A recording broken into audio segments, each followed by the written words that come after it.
사람을 말할 때 세 가지로 구분을 한다고 합니다. 첫 번째는 든 사람입니다. 그리고 난 사람이 있고요. 그리고 된 사람이 있죠. 든 사람은 무엇입니까? 공부를 많이 해서 지식적으로 충만한 사람을 든 사람이라고 합니다. 난 사람은 무엇일까요? 장사나 사업에 수완이 좋아서 많은 재물을 모은 사람을 난 사람이라고 합니다. 된 사람은 무엇입니까?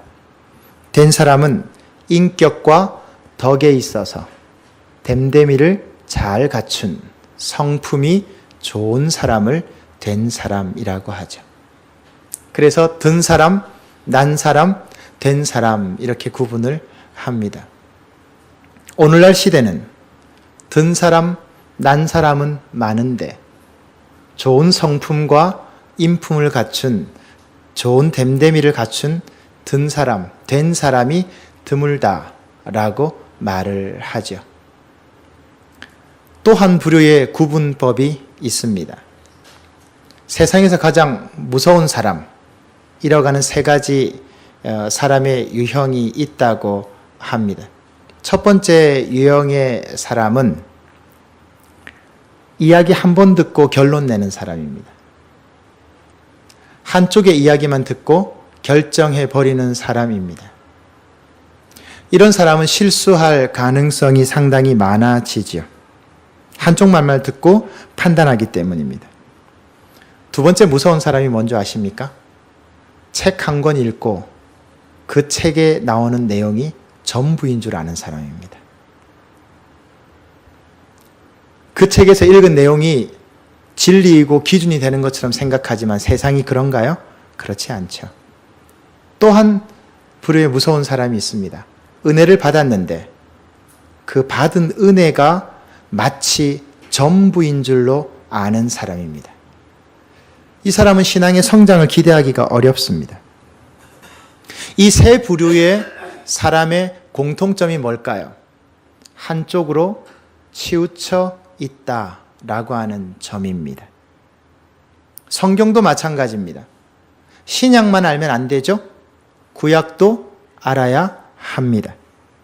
말씀을 알면 기도도 해야 되고, 기도해서 은혜를 받으면 체험도 있어야 하고, 은사나 능력만 있으면 되는 것이 아니라 희생이나 봉사나 섬김도 할 줄 알아야 합니다. 이것이 한쪽으로 치우치지 않는 사람입니다. 결국 문제는 뭐냐면요. 균형입니다. 균형. 이 균형이 문제입니다. 항상 한쪽으로 치우치는 거예요.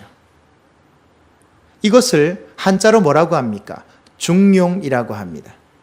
중용이라고 하는 말의 사전적 의미는 넘치지도 않고 모자라지도 않으며 어느 한쪽으로 치우침이 없는 상태, 그것을 중용이라고 합니다. 성경도 이 중용을 대단히 중요한 덕목으로 봅니다. 오늘 우리가 읽은 말씀은 믿음의 조상이라고 불리는 아브라함에 관한 이야기입니다. 하나님께서는 특별히 이 아브라함을 큰 사람으로 인정하셨습니다. 얼마나 큰 사람이었는지 신약 성경 1장 1절 맨 앞부분에 아브라함이 등장합니다. 구약에 나오는 수많은 인물들 가운데에서 가장 먼저 신약에 언급되는 사람은 바로 이 믿음의 조상 아브라함입니다. 마태복음 1장 1절을 기억하십니까? 아브라함과 다윗의 자손 예수 그리스도의 세계라. 예수님을 설명하면서 다윗이 나오고 아브라함이 나옵니다. 그만큼 아브라함은 하나님 앞에서 큰 사람이었죠. 오늘 저와 여러분이 말씀을 통해서 세상에서 큰 자가 아니라 하나님 앞에서 큰 사람은 어떠한 덕목을 갖추며 어떠한 신앙적 자세를 견지하는가, 그것을 좀 말씀을 통해서 살펴보기를 원합니다. 하나님 앞에서 큰 자 어떤 사람입니까? 먼저 생각할 것은 포기할 줄 아는 사람이 하나님 앞에서 큰 사람입니다. 본문 1절 말씀을 보시기 바랍니다. 하나님께서 어느 날 아브라함에게 나타나서 말씀하셨습니다. 뭐라고 말씀하셨습니까? 너는 너의 고향, 친척, 아비의 집을 떠나라. 그리고 내가 내게 지시하는 땅으로 가라. 여러분, 오늘날처럼 이동수단이 좋아서 전국이 반나절로 묶이는 이런 세상에는 이 부분의 말씀이 크게 어려움이 되지 않아요. 그러나 당시는 시족 공동체입니다. 당시에는 가족들끼리 모여 살았습니다.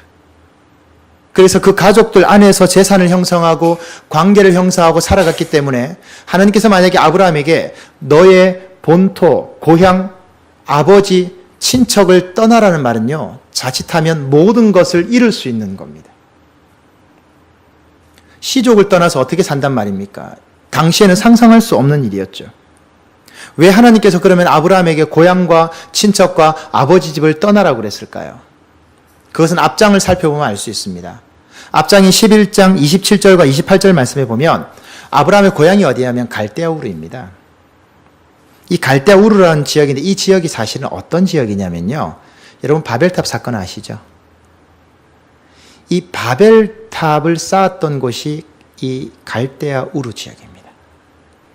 하나님 앞에서 자신들의 이름을 내기 위해서 하늘 닿을 때까지 건물을 올리려고 했던 인간 교만의 상징, 그 바벨탑이 지어진 곳이 바로 이 아브라함의 고향인 갈대아 우르 지역입니다. 하나님은 그 타락한 땅에서 떠나서 하나님을 쫓고 하나님을 따르는 삶을 살기를 원하셨던 거죠. 그래서 하나님께서 아브라함을 부르시고 선택하시고 떠나라고 하신 겁니다. 그런데 여러분, 아브라함이 어떻게 했습니까? 4절의 말씀을 보십시오. 본문 4절의 말씀에 보면 아브라함이 떠났습니다. 4절에 이렇게 표현합니다. 이에 아브라함이 여호와의 말씀을 따라갔고, 재산을 따라갔고 사람을 따라간 것이 아니라 하나님의 말씀 한마디 듣고 고향과 친척과 아버지의 집 모든 사람을 떠난 겁니다. 이것은 자칫하면 목숨을 담보로 할 수밖에 없는 엄청난 도전이었음에도 불구하고 담보로 붙잡을 수 있는 것이 하나도 없었음에도 불구하고 아브라함은 하나님 말씀 하나 붙잡고 다 놓아버렸습니다. 다 포기해버렸습니다. 여러분, 이게 쉽습니까? 쉽지 않습니다. 하나님 말씀을 따라서 아버지 집 포기합니다. 고향 포기합니다.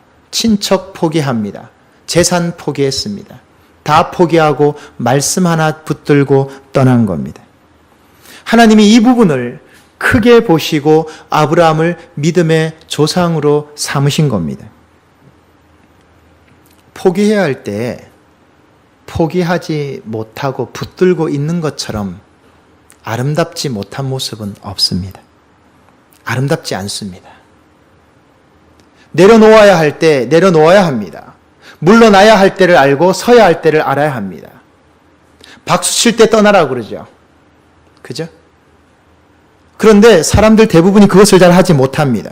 오늘날 사람 많은 모습들을 한번 보십시오. 물질 때문에 믿음을 포기하는 사람이 얼마나 많습니까? 인간관계 때문에 예배를 포기하는 사람이 많고요. 당장의 욕심 때문에 하나님을 포기하는 사람들이 얼마나 많은지 모릅니다. 그런 사람들이 세상적으로 잘 될 수 있습니다. 저는 잘못된다고 생각하지 않아요. 성공할 수 있고요. 잘 될 수 있습니다. 그러나 세상 앞에서는 큰 사람 될지 몰라도 하나님 앞에서는 결코 큰 사람 아닙니다. 크지 않습니다.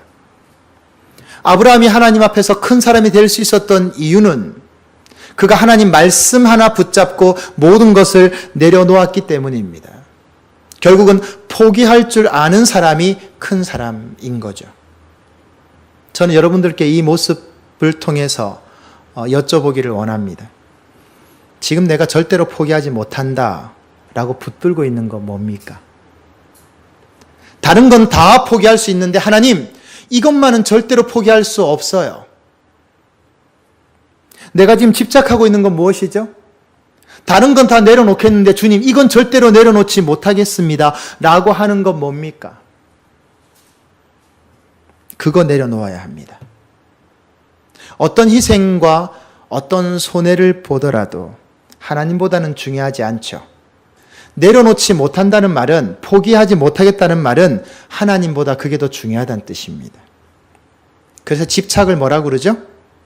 집착을 창살 없는 감옥이라고 합니다. 스스로 갇히는 겁니다. 스스로 잠그고 열쇠를 밖으로 던져버린 거예요. 나오기 싫은 거죠. 집착입니다. 어떤 희생과 수고를 따르더라도 하나님보다 더 중요합니까? 그것이 하나님보다 더 중요하다는 뜻이 집착 아닙니까? 여러분, 받기 위해서는 손을 펴야 됩니다. 하나님이 내 손에 뭔가를 쥐어주기 위해서 내 손을 펴야 됩니다. 내 손을 펴는 순간 내 손에 있는 것은 놓아버려야 하고 없어져야 하나님이 채워주실 수 있습니다. 그런데 받기를 원한다면서 손을 쥐고 있으면 하나님이 어떻게 채워줄 수 있을까요? 하나님 결코 여러분의 손에 쥐어줄 수 없습니다. 채워줄 수 없습니다. 그런데 손을 꼭 쥐고 지금 하나님 달라고 하는 것과 똑같은 겁니다. 그래서 여러분 어떻게 보면 포기할 줄 아는 사람이 복된 사람입니다.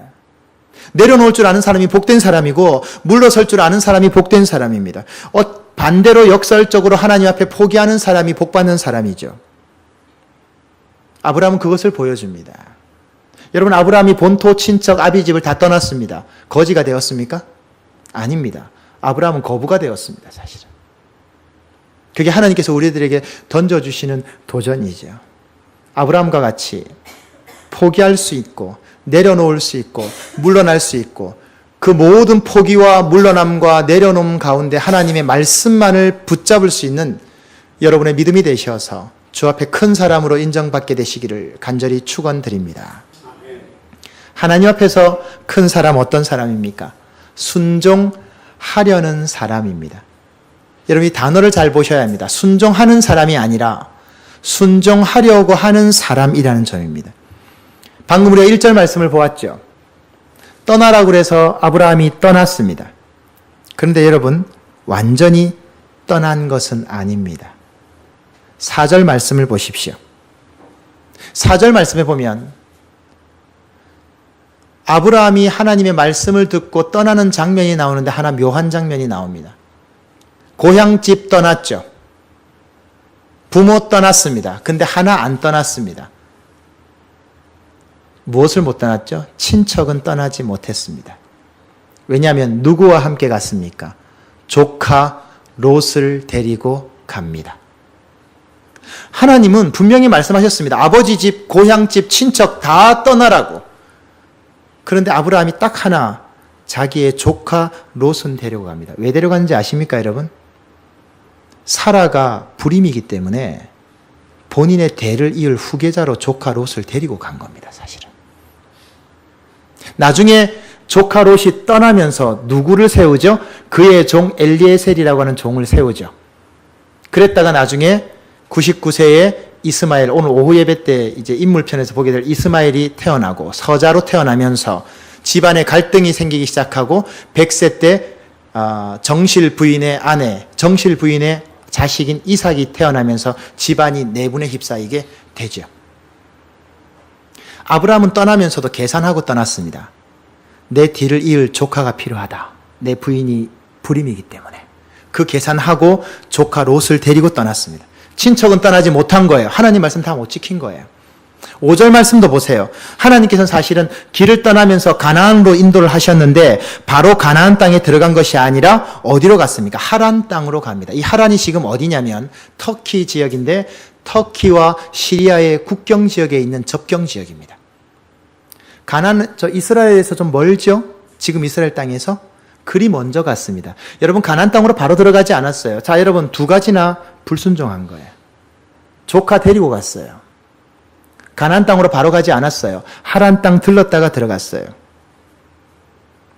아브라함이 처음부터 믿음이 좋았던 사람이 아니에요. 믿음의 조상이라고 하지만 그는 사실은 불순종한 사람이에요. 부분적으로 순종하는 사람이에요. 그런 연약함이 있었던 사람이에요. 온전하게 순종하지 못했던 사람이에요. 그럼에도 불구하고 하나님께서는 아브라함을 부르셨어요. 그를 이끌어 주셨어요. 그를 세워주셨어요. 그를 믿음의 사람 되도록 하셨어요. 여러분 이 장면이 저와 여러분이 위로가 되지 않으세요? 우리에게 가능성을 보여준 장면이에요. 우리는 아브라함을 믿음의 조상으로 알고 있죠. 천만의 말씀이에요. 여러분 아브라함 기억하세요? 자기 죽을까 봐 자기 부인 누이라고 속였던 사람이에요. 한두 건이 아니에요. 아브라함의 모습을 면면히 들여다보면 믿음의 조상이라고 하는 이름에 걸맞지 않은 행동들이 많이 있었어요. 그럼에도 불구하고 하나님은요, 아브라함을 믿음의 조상으로 세우시고 불러주셨어요. 여러분, 이 장면이 오히려 저와 여러분에게 위로가 되는 거예요. 나도 가능성이 있구나. 아브라함도 처음부터 온전하게 순종한 사람이 아니었으니까 나도 믿음으로 순종하려 하면 하나님이 은혜 주시는구나, 이끌어 주시는구나, 그게 가능한 거예요. 그는 불순종한 사람이거든요. 근데 하나님이 그를 데려다가 쓰신 거예요.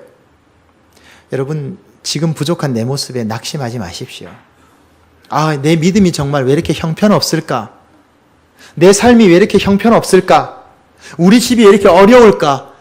아, 우리 사업이 왜 이렇게 힘들고, 직장이 어렵고, 학교 공부가 왜 이렇게 어렵고, 건강 때문에 내가 왜 이렇게 속 썩어야 하고, 자식들 때문에 내가 왜 이렇게 속 썩어야 하고, 아, 정말 이렇게 온전한 모습으로 다가가기가 어려울까? 여러분, 너무 실망하지 마십시오. 처음부터 온전하지 않습니다. 처음부터 딱 완성된 장면으로 나오지 않아요. 처음엔 이렇게 부족해요. 연약해요. 제대로 갖춰지지 않았어요. 근데 하나님께서 그를 불러 쓰셨어요. 여러분, 아브라함뿐만입니까? 성경에 나오는 모든 위대한 인물들을 한번 보십시오. 여러분, 베드로 기억하시죠? 지난주에 말씀드린 베드로 어떤 사람입니까? 칼을 품에 품고 다녔던 사람입니다. 예수님 잡으러 온 사람 앞에 칼을 휘둘러서 귀를 잘라버렸던 급진주의자입니다. 구테타를 모의했던 급진 세력이 베드로입니다. 이스라엘의 200만 명을 출애굽시킨 모세 어떻습니까? 그는 애굽 사람을 때려 죽여서 모래 속에 파묻고 도망간 살인자입니다. 사도 바울, 이 시대의 최고의 사도라고 읽힌 사도 바울은 어떻습니까? 초대교회의 최초의 7 집사 중에 한 분이었던 스데반 집사님 죽을 때 현장의 증인으로 있었던 사람이 바로 바울입니다. 그 스데반이 죽을 때, 사람들이 돌 던져 죽일 때 현장 증인으로 그것을 주도했던 사람이 바로 바울 아닙니까? 그런 극악무도한 사람이 하나님의 위대한 사도가 되었다면 저와 여러분에게는 왜 기회가 없겠냐고요. 언제까지요? 죽을 때까지 끝난 건 끝난 게 아닙니다. 하나님 여러분에게 가능성을 열어두고 계세요. 그걸 깨달을 때 우리에게 힘이 생기는 겁니다. 지금 어려운 환경을 좌절할 필요가 없는 거예요. 사도 바울은 이 사실을 뭐라고 말합니까? 나의 나됨은 오직 하나님의 은혜라.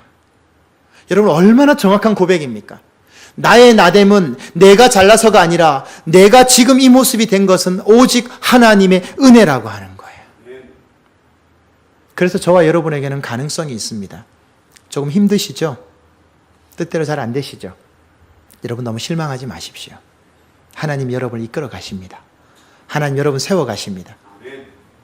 부모 눈에 자식이 얼마나 부족해 보입니까? 늘 그렇죠? 저도 그렇거든요. 부모 마음 똑같아요. 근데 하나님께서 그 자녀를 인도하십니다. 위태위태한 직장과 어려운 사업장과 불투명한 장래와 학업의 어려움과 객지 생활의 어려움과 한두 가지가 아니에요. 근데 여러분, 그 부족함을 하나님이 메꾸어 주시는 거예요. 그래서 사도 바울처럼 나의 나됨은 하나님의 은혜다라고 고백할 수 있는 겁니다. 여러분, 그럼 하나님 처음부터 준비된 사람 쓰시면 안 됩니까? 배운 사람 쓰면 되잖아요. 여러분, 바깥에 나가보세요. 정말 좋은 학위를 가진 사람이 한두 명이 아니에요. 정말 좋은 인품을 가진 사람이 한두 명이 아니고요. 모든 것을 다 갖춘 사람이 엄청나게 많아요. 그 사람 데려다 쓰면 편하잖아요. 하나님 그 사람 변화 못 시키세요? 변화시킬 수 있으세요? 근데 하나님 성경에 보면 그렇게 한 경우가 한 번도 없어요. 갖춘 사람 쓰신 경우가 하나도 없어요. 왜 그럴까요? 이유는 간단합니다. 부족하기 때문에 쓸 수 있는 거예요. 연약하기 때문에 쓸 수 있는 거예요. 왜 그럴까요? 세상은요, 실력 없죠? 모자라죠? 버립니다. 정말입니다. 효용 가치가 있을 때는 붙들지만 효용 가치가 없을 때는 버린다고요. 죽든 말든 상관 안 한다고요. 솔직히 말씀드리면 이 참 냉정하죠. 정글 같은 세상입니다. 하나님 반대입니다. 부족해서 쓰시는 겁니다. 연약해서 쓰는데 그걸 변화시켜서 사용하시는 겁니다. 그래야 하나님의 영광이 드러나고요. 그래야 하나님의 이름이 드러날 수 있거든요. 그래서 감사한 거죠. 사랑하는 성도 여러분, 지금은 부족하죠. 지금은 연약합니다. 그러나 낭망하고 주저하지 마시고 온전히 순종하지 못하더라도 아브라함처럼 순종하려고 하는 자세, 순종하려고 하는 그 마음 하나님께서 귀하게 보십니다. 그 마음만 가지시고 주님 앞에 나아가서 주님 앞에 쓰임받는 여러분 되시기를 간절히 바랍니다. 하나님 앞에서 큰 사람 또한 모습이 있습니다. 그것은 예배 중심적인 사람입니다. 오늘 본문 7절과 8절의 말씀을 보시기 바랍니다. 아브라함은 가는 곳마다 제단을 쌓았다고 기록되어 있죠. 7절 끝부분에도 어떻게 합니까? 그가 그곳에서 제단을 쌓고 8절 말씀 그곳에서 여호와께 제단을 쌓고 여호와의 이름을 불렀다. 어느 곳에 가든지 아브라함은 제단 쌓는 사람입니다. 중요한 사실은 그가 하나님의 이름을 부르는 제단을 쌓은 이유는 그가 복을 받기 위해서가 아니라 감사하기 위해서입니다. 이게 중요합니다. 7절 말씀에도 보면 그 내용이 나오죠.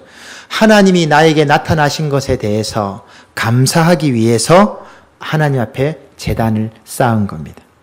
감사하는 마음으로 하나님께 예배하는데 하나님께서 기뻐하지 않겠냐고요. 복 주시지 않겠냐고요. 이게 진정한 행복이요. 이것이 진정한 기쁨이 아닙니까? 이게 진짜 축복 아닌가요? 여러분 요즘 사람들에게 행복을 물어보면 뭐라고 대답하는지 아십니까? 돈이 행복이라고 말합니다. 돈이 행복이에요. 행복하기 위해서 돈을 벌어요. 돈을 벌어야 행복하다고 생각을 해요. 근데 여러분 아이러니한 사실 한 가지 알려드릴까요? 돈 때문에 그 행복이 깨지는 경우가 참 많다는 점입니다.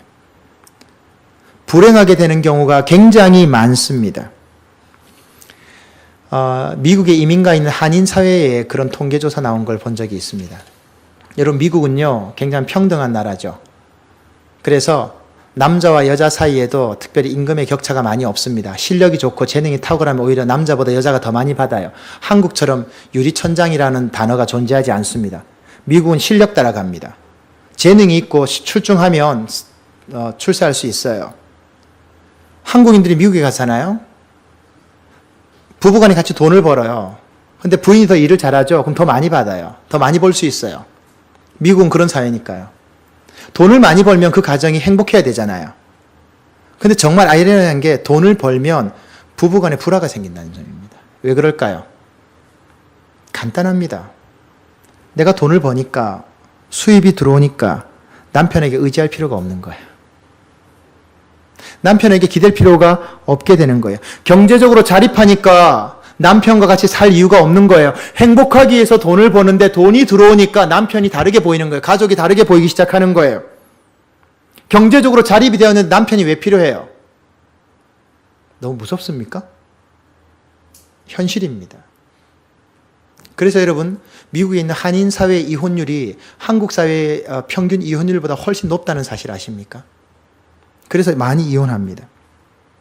행복하려고 돈 버는데 돈 많이 벌기 위해서 열심히 공부하는데 목표와 뜻을 이루기 위해서 열심히 가는데 그것 때문에 가정이 깨지고 하나님과의 관계가 깨지고 내 삶이 깨어지면 이걸 뭐라고 그럴까요? 주객이 전도됐다고 그러는 거예요. 손님이 주인 되고 주인이 손님 된 거예요. 여러분이 냉정하게 한번 보십시다. 냉정하게 한번 이 현실을 한번 보십시다. 나 하나도 감당하기 어려운데요. 내가 누구를 지켜나간단 말입니까? 내가 내 힘으로 가정을 지킬 수 있다고요? 여러분 속지 마세요. 나 하나도 감당 못해요 지금. 누구를 간수한단 말입니까? 여러분 저도 젊은 교역자 시절에요. 20대 후반 30대 한 중반까지요. 저도 혈기가 왕성했습니다. 그래서 문제 일으키고 비리 일으키는 목사님들 보면 제가 막 신랄하게 비판을 퍼부었습니다. 막 저렇게 해가지고 천국 갈 수 있냐고 막 제가 그랬습니다. 사실은 제가 교만했죠. 근데 지금은 제가 어떻게 됐는지 아세요? 다 필요 없다. 저 사람들 욕할 거 하나도 없고 나 하나 지키기도 버겁다. 그런 사건 터질 때마다 나를 돌아봐서 나에게 그런 모습이 없는지 지켜보지 않으면 나 하나 지키기도 어려운 상황이 됐어요. 여러분 누가 누구를 지켜요 지금? 내 힘으로 가정을 지킨다고요? 내 힘으로 내 꿈을 이룬다고요? 자식 뜻대로 됩니까? 우리 어린 자녀 키우는 분들 저 여쭤봅니다. 자식 뜻대로 됩니까?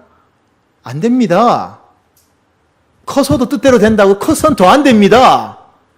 안 됩니다.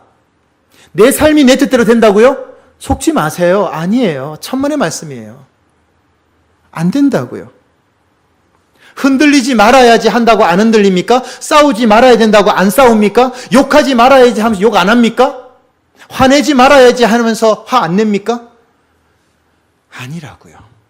현실은 그렇지가 않아요. 돈이 필요 없다는 게 아니에요. 물질적이나 세상적인 것들이 필요 없다는 말씀이 아니고 그런 세상적인 것들이 결코 나를 행복하게 하거나 평안하게 해주지 않다는 걸 말씀드리는 거예요. 그걸 기억하셔야 돼요. 그럼 어디서 오는 거예요? 행복과 평안은 하나님에게서 오는 거예요. 세상에서는 오지 않아요.